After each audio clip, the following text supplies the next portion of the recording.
Okay ma'am, black magic பற்றி ரொம்ப அழகாக சொன்னீங்க. இப்போ இந்த பொம்மைகள் வச்சு செய்வினை பண்ணுறது, இல்லைன்னா இங்கேருந்தே ஒரு விஷயத்தை ஏவி விடுறது, இப்படிலாம் சொல்கிறாங்க இல்லையா?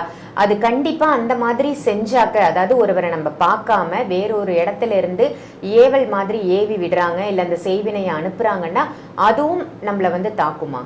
அதாவது இந்த உலகத்தில், இந்த பிரபஞ்சத்தில் கண்ணுக்கு தெரியாத நிறைய சக்திகள் இருக்குது.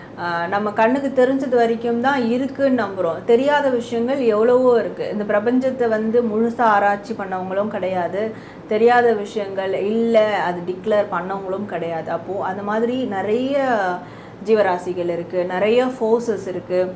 ஸோ அதில் பாசிட்டிவும் இருக்குது, நெகட்டிவும் இருக்குது. அப்போது நெகட்டிவான விஷயங்கள் செய்கிறவங்களுக்கு இந்த மாதிரியான நெகட்டிவ் ஃபோர்ஸஸை எடுத்துக்க முடியும். அதற்கான நிறைய தாந்திரிக முறைகள்லாம் இருக்குது. ஸோ அதை எடுத்து அவங்களுக்கு இதை சில பேர் பிஸ்னஸாக பண்ணுவாங்க, தன்னுடைய கிளைண்ட்ஸுக்கு அவங்களுக்கு செஞ்சு கொடுக்கறது. சில பேர் அவங்க பர்சனலாக செய்வாங்க. இப்படியான விஷயங்கள்லாம் இருக்குது.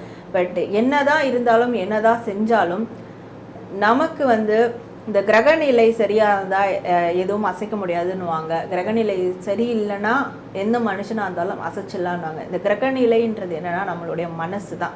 நம்மளோட மனசு கிளியராக இருக்குது, நம்மளுடைய மனசு எந்த கலக்கமும் இல்லாமல் ஒரு விஷயத்தில் ஃபோக்கஸ்டாக இருக்கும் அப்படின்னா யாரும் நம்மளை எதுவும் பண்ண முடியாது.